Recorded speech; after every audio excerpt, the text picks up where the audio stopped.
Okay, today we are playing a tournament game on Nepal, and I'm not 100% sure who our heroes are for today's game, because the email actually doesn't say which team is the sender's team.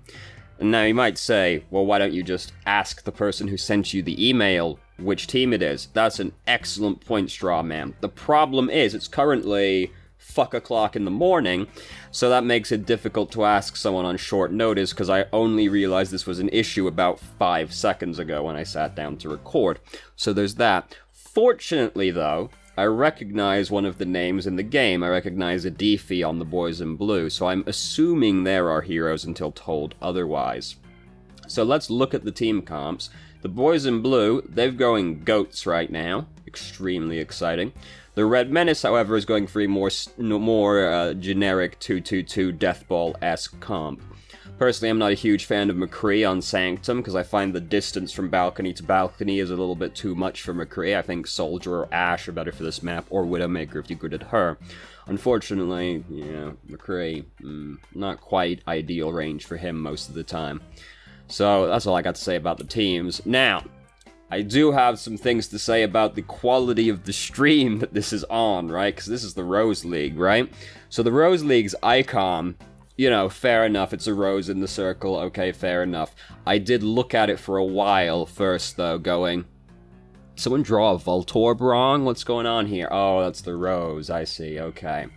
But putting that aside, so like the whole top of the stream, right? Just this giant black bar across the top of the screen with just like a few white characters. There we go. There's the score right there. Barely even fits in the bar. Perfect. Excellent. Looks beautiful. Then we got one of the team icons that's been placed with all the care of someone in the OBS window going,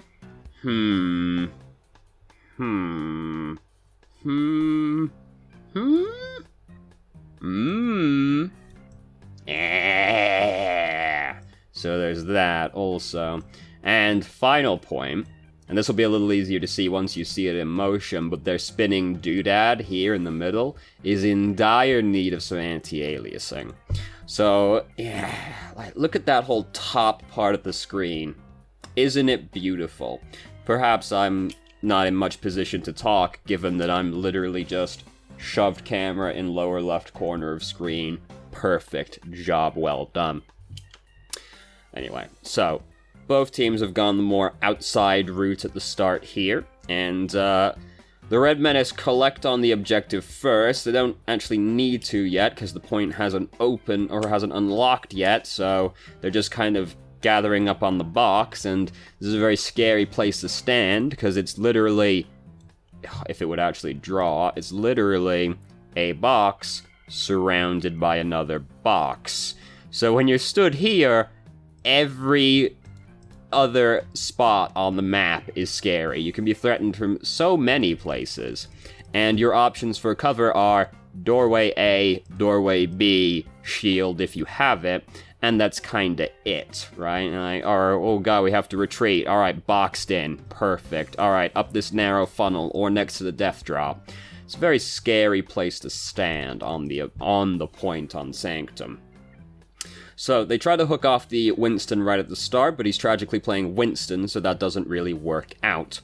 The Boys in Blue actually do lose 2 people early on here, but miraculously enough, they end up winning the fight anyway. Because, the Boys in Blue lose a couple people early on. I don't know why, I was just suddenly having a stroke, don't worry about it. They lose 2 people. Hanzo does a good job of picking people off right at the start, but the Red Menace's healers apparently just couldn't keep up, and then we jump in with the AoE damage and the Zenyatta and just pick off all the remainders, and hey, look at that, job done, except for Roadhog here, who's going to stagger himself. Great. Diva's thrown herself off the map, presumably just to get another mech back, which is fair enough. Want another mech back. Both teams are resetting anyway, so not the end of the world if you throw yourself off the map right now. Though she does run the risk of getting back a little late, but fortunately Roadhog will be getting back late as well, so it probably evens out in the long run. So the Boys in Blue are now collected on the objective right now, waiting to try and... Bridget's waiting just up to no good, probably trying to push someone off the edge. This is an absolutely terrible camera angle, because the team fight's, like, about to start, so obviously we've got to go in first person from Reinhardt's perspective right now, instead of panning out to get, like, a good shot of what's about to happen. That would just be too much to ask, I suppose. And then the frame rate also tanks in the middle. No, that's not you, that's the stream video that does that, so that's great also. So, the boys in blue have lost Lucio and Bridget immediately upon this fight starting, so that's not a great start, but then the Red Menace loses their Moira. The Red Menace have also decided to switch to goats now as well, and the boys in blue kinda just get, like, rocked this time round, because now, suddenly, oh, well, we lost 2 people right at the start, enemy team's running goats as well, so now they're a lot more durable than they were previously, and they're just gonna finish us off as a result. Standing on the point, still kind of scary. Usually, like, the Red Menace, this is what you usually do on this map, because this is a lot easier to hold this position, because then suddenly the team that's regrouping has to come into the box of death, where you have to go through a choke point to get to another choke point, pretty much, to push out of, which can be very arduous. The scary part is usually, well, there's a couple people here, a couple people on the other side, you can just pick one side, run in and kill them, and then it's easy. But, like, as long as everybody congregates on one side of the doorways, it's not that big of a deal, and you can just sort of hold them as they're coming through here. I'm sure you've played this game 1,000 times before, where you can't get out of this fucking box, because the enemy team are grouped up right here. So, now, the Red Menace, unfortunately, the Red Menace are running Reinhardt, and the boys in blue do not have a Reinhardt, which means that they are rather lacking in ways to block Earthshatter, their most consistent one being Zarya, pretty much. Winston also can, but it's usually the Zarya that's going to block it out of that. By the way, I don't think these scores on the top of the screen are correct either, because I'm pretty sure this is the first game both these teams are playing, and I was told it ended 1-1. So 4-0 off the first game seems a little bit off. I'm not sure that's correct either. Whoever is also the one in charge of being the cameraman needs a better computer or something, because the frame rate just staggers multiple times during the stream. So, you know, not to spoil the surprise or anything, but the most things I have to say about this game are the production quality of the stream we're watching the VoD on. So, the boys in blue have just pushed about every Q they have, I think. I think they did actually push every single Q. Great fucking perfect stutter right there, isn't it? Lucio drops the B, then Graviton. Yep, they've pushed every button they possibly can to try and get through this doorway. And somehow it just still doesn't work out super well. We're starting to gain some momentum now, but it's just really turning into a clusterfuck round here. The boys in blue, Zenyatta just died on the boys in blue. Where's Zenyatta? What was he doing during this fight? So he's over there right now. And then they just notice Zenyatta and go, ooh, Zen, yes, look, here comes Zarya, glowing like a fucking Tesla coil, just herself, just runs up, kills him, no problem.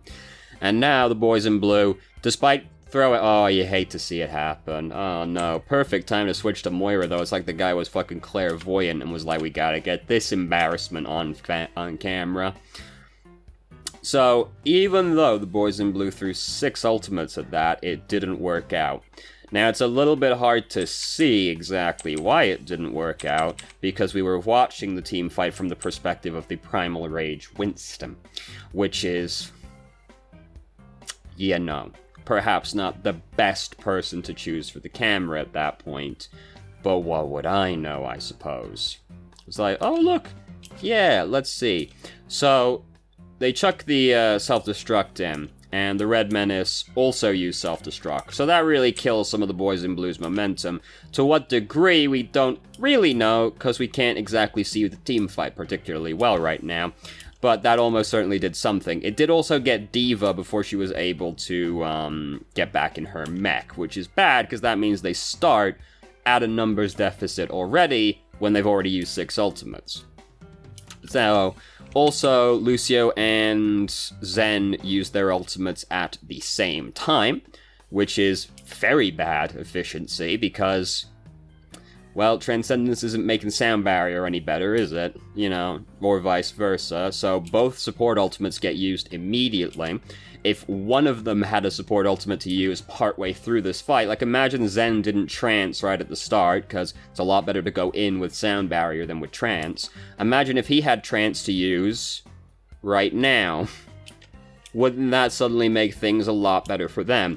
And the Red Menace have already lost 2 of their healers at this point, so if Zen's got trance right now and keeps the boys in blue alive, then by all accounts it should be easy, because Moira almost dies. If the boys in blue had just a little bit more staying power in the fight, such as the second support ultimate, then this fight probably goes a lot better right here. Also, if we didn't lose D.Va right at the start. That's also quite bad, obviously. She used self-destruct. I don't know what happened to it exactly, because the camera angle was terrible, but something happened to it, but nothing came of it, so who knows, right? So now the boys in blue have got to rush out just to touch the point. Oh no, the Red Menace have dropped a black hole right on the staircase. That's downright inconvenient, isn't it? Winston gets pushed off the edge. Oh no, things are going quite badly. God, look at that spinning doodad and its fucking jagged edges. Oh god. It upsets me. I'm very upset. It's the thing that really tweaks me the most is the team icon, or the team logo rather, cause like, come on. Black bar, yeah, just shove it in there, dude, it's fucking good, what a, you know, it's fine, Fucking, the 0 is about to clip off the edge, it's literally got like a pixel of breathing space. This looks fine, like you'd look at this and you go, oh wow, look at that, look at this, looks downright professional right here, doesn't it? Wow, we got the spinning doodad, it still needs a bit of anti-aliasing, but it's not as bad. Oh, look at that, oh, animated background, wow, it looks like a fucking news report's about to start, doesn't it? Isn't that incredible? Oh, look, it's time for the ad break. And you're gonna sit here and watch the ad with me. Wow, it's McDonald's. This guy doesn't like, I can't hear what they're saying, so, well, you know, that guy didn't like McDonald's, and we should shame him for it. And there's the other guy does like McDonald's, which is the correct choice. Probably. So, we come back, and, well, it looks like part of the round's been happening behind screen, because suddenly, oh, look, control point unlocks in 5 seconds, and we're joining midway through this fight. So, Lord only knows what led to the position we're in right now. We see, however, the boys in blue have elected to go for a different kind of team comp. Now they've decided to switch to a dive comp. They've got Sombra in there, the Goats counter, great stuff, all good. Hammond really makes life difficult for Reinhardt. Hey, good team comp stuff. Now, unfortunately, we don't know everything that led to this part of the fight, because that's important to know. We also have a terrible angle for the team fight, because we're following a wrecking ball now, rather than panning back to get an idea of what's happening in the team fight. So, stuff's happening behind Wrecking Ball right now on the point where most of the team fight is happening, but we're just watching Wrecking Ball kill this one guy. And we turn around and we go, oh, looks like a lot of shit just happened behind us, doesn't it? If only we knew what exactly. But we do know at this point the boys in blue have lost both their healers, and the Red Menace still have a significant numbers advantage, so the boys in blue are pretty fucked. Now, Farah did manage to get her ultimate, Sombra's most of the way towards her ultimate, and Hammond's most of the way towards his ultimate, so that's good. The Red Menace honestly don't have much ult charge going on over there, currently don't have anybody, and most people are like halfway there, so the boys in blue have got the ult lead right now. So, it should be easy for them to retake this point. So, I don't know what the fuck's going on, because again, we're watching from the fucking Reinhardt's perspective, instead of panning back a little bit to see what's happening when the boys in blue are about to initiate the team fight. So, you know, if we were gonna focus on one person right now, maybe we should be focusing on one of the people that looks like they're getting fucked up somewhere instead, rather than watching Reinhardt, who's got a face full of balls. So, you know, that's all very good. You know, I get that whenever we watch, like, a scrim game, or, like, a tournament game, it's always an amateur league thing, right? So, like, the cameraman's never gonna be fantastic, right? You're never gonna get owl levels of production quality, but, like, I would settle for the cameraman just going, teamfight about to initiate, maybe we should pan back a little bit to get a view of what happens as this teamfight happens. Then, if something interesting's happening in the fight, we can focus in on that a little bit more, but we just kind of want to know what's going on for the most part, you know? But instead, let's pick, Reinhardt, the Primal Rage, Winston, you know, these seem like optimal people to get a view of what's going on currently. And half the time, the person watching the stream is just, like, on their phone, oh god, Stacy is a bitch, you're right. Oh fuck, video game, right, and then they have to race to catch up to what's happening. I have simple dreams, okay? Anyway, so, you know, team fight broke out. Sombra's almost dead. Don't know what happened there. Oh, yeah, now we start panning back to get a nice look at... Oh, Jesus Christ. Now we pan back to get a nice look at, like... And not really a lot still, but, you know, at least we can see sort of the fight that's happening right now. So, did Farah almost die to Bridget? She sure fucking did. So Farah got way too close right there. It's kind of a fucking mess, isn't it? Because we've basically now got, like, Zen's all the way up here by himself right now, right? All the way up here. He's got the minefield at least near him. But, like, oh fuck, he's backing up into Bridget. That's fine. Alright, now hide in the minefield, hide in the mine. Oh god, she's hitting me in the minefield. Jesus. Oh god, no! Oh, but he managed to fend her off, so... The problem is, though, that the two tanks are still fighting over here behind us somewhere in this nebulous void of stuff that's happening behind the camera right now. And they're fighting without their healers, because the healers, like, Mercy's currently trying her best to keep Farah alive, who almost died to fucking Bridget, of all things, so that's cool. Zen's getting bullied by Bridget, so obviously he's a little preoccupied. So the two tanks over there just kind of get into a fight, and it doesn't work out too well for them. God only knows what's been happening to Sombra, because Sombra's health bar has been at, like, 1 pip for the last, like, 20 minutes, it feels like. So God only knows what happened to her. She's over there, I can see now. She was, like, all the fuck way over here a second ago. Then she came over here just to die to Roadhog. So, I don't know what's going on here. Oh, look, Zen's just gonna hobble away now. Dude, look at fucking Hammond's cockpit.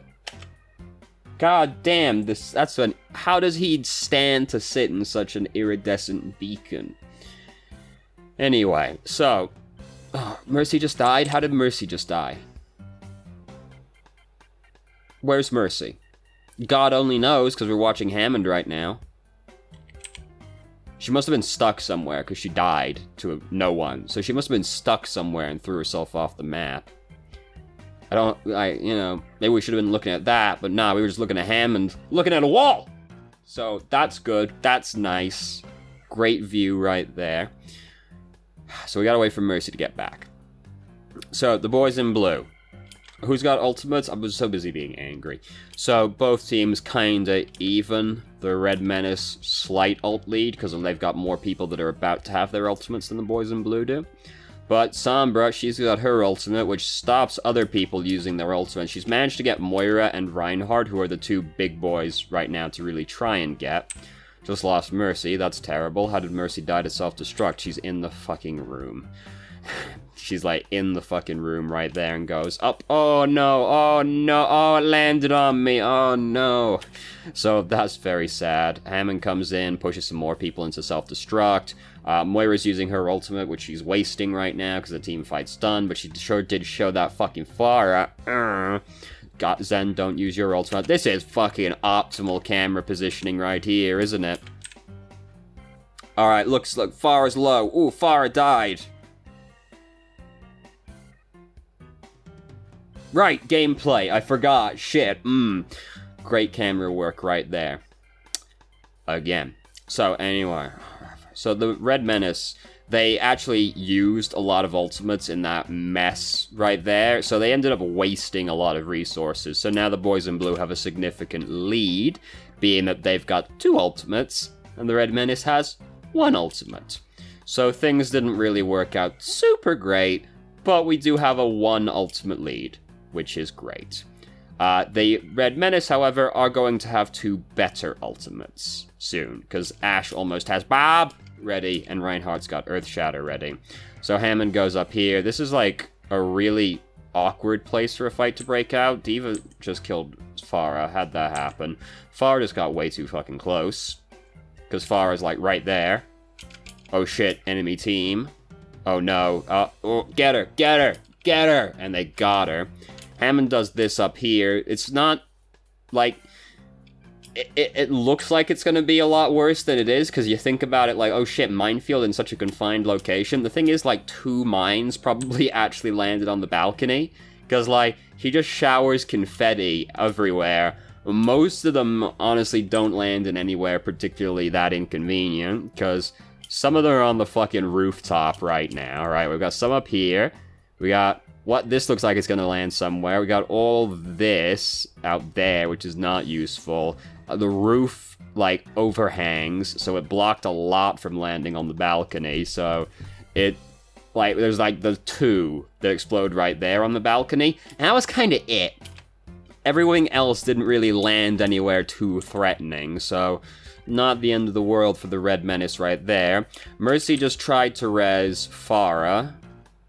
Again, we're following fucking Hammond right now, so not the best angle for a team fight, is it?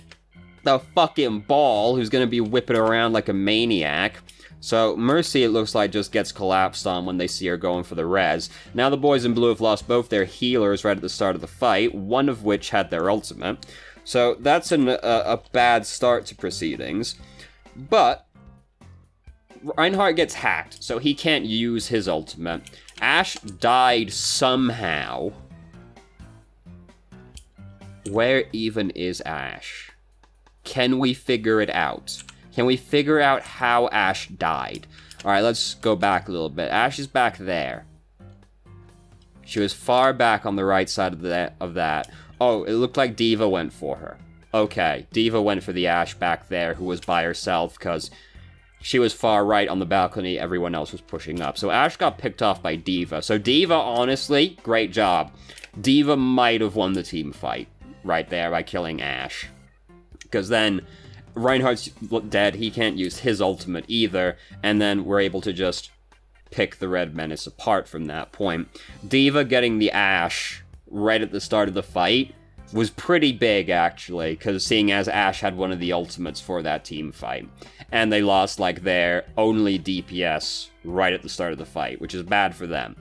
So, even though, like, they had the ult lead and Hammond used his ultimate pretty meh, the boys in blue did a good job of negating the 2 ultimate threats from the Red Menace, and that made things a lot simpler, and then just picked them all apart after that. So, oh yes, please do pan back so we can finally fucking see what's happening.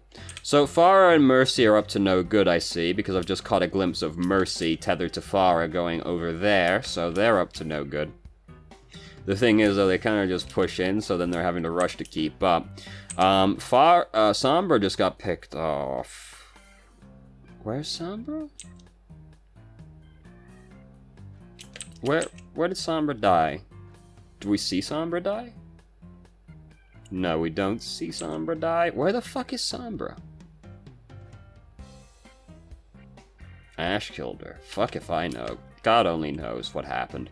Anyway, so the Red Menace lost both their healers right at the start of this fight, though, because Moira got picked off, and then Lucio got killed as well. So they lost both their healers, which is a bad start. Reinhardt's really low. Ash's deployed Bob all the same, even though the team fight's going pretty badly.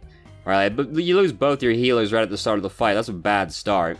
And then she uses Bob anyway. Bob doesn't manage to kill the entire enemy team. Roadhog's using the Rudy Tooty Whizbang Shooty right now, presumably just because he really fucking hates Hammond. Like, oh no, he was already using it ahead of time. He was using it in response to... No, there he goes. Okay, I guess not.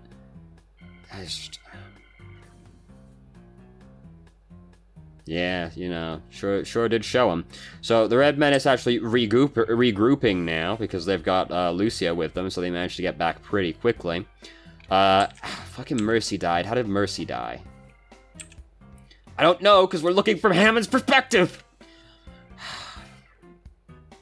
Mercy died somewhere.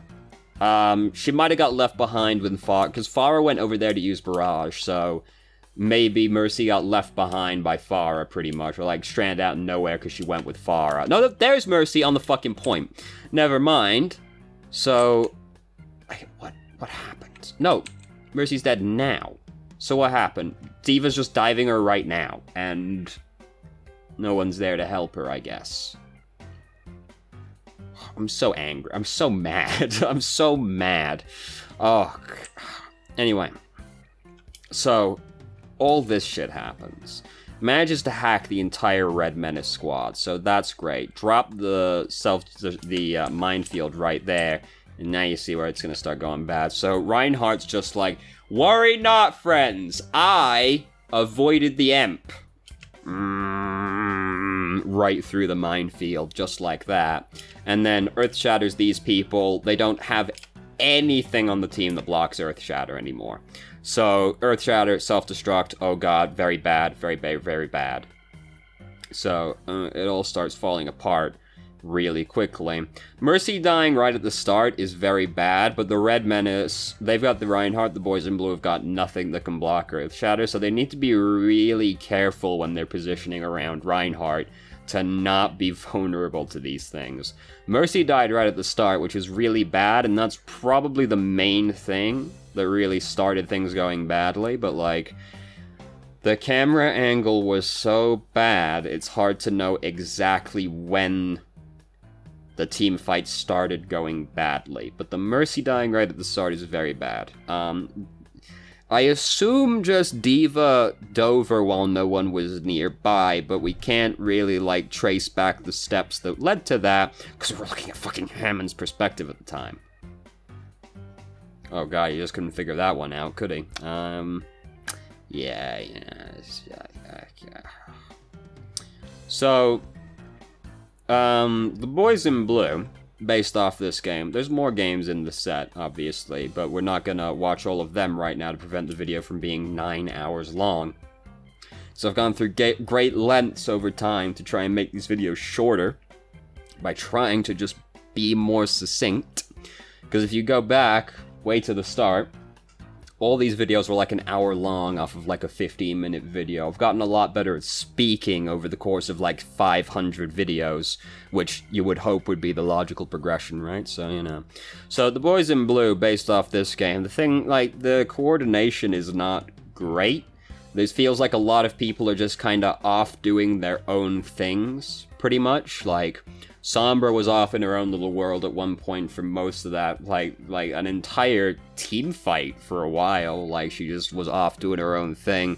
Farah and Mercy are going off playing, like, duo Q heroes, pretty much, trying to, like, win the team fight with the, just floating over the enemy team for the barrage, pretty much, which is not really how you do that, but it looked like what they went for. The tank line's like diving in while the support line's getting bullied, so the tanks and supports are just isolated from each other, unable to help each other, the tanks get killed, and then this backline just gets bullied away, so, you know, it just feels like the boys in blue are not very organized. It feels like a bunch of people have got, like, their own ideas about what they should be doing, and there's no, like, overarching plan for the team, really, which, you know, not ideal. The Red Menace, basically, they had, and I'm saying this because I don't exactly know with certainty which team are our heroes, and the email said any tips for the team in general, so I'm gonna go with both teams just in case until I learn otherwise. So Boys in Blue, just organization feels really off. Like, I don't know what they're saying, obviously, but I assume that the communications aren't super tight on that team. The Red Menace have got no fucking discipline and just throw ultimates away for, like, any old reason, pretty much. Like, team fight's totally lost, and Moira just still uses Coalescence anyway. You know, Roadhog, like, ulted in there somewhere, like, built up his ultimate and then threw it away in the ultimate in the team fight they'd already lost as well, so...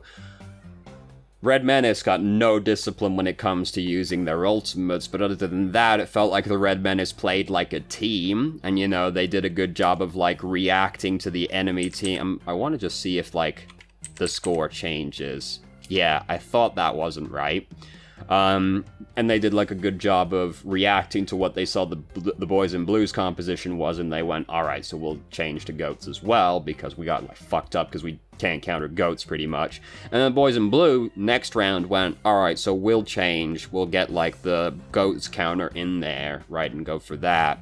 But then just, like, a lack of coordination meant that the swaps didn't really end up amounting to too much, is what it feels like, pretty much. So there you go. That's what you get. So thank you very much for watching. If you did, if you have any questions, feel free to ask. I'm more than happy to answer. If you haven't already, you can join our Discord and ask questions more directly and have a conversation about them, or just shitpost with us. And I hope you found the video helpful.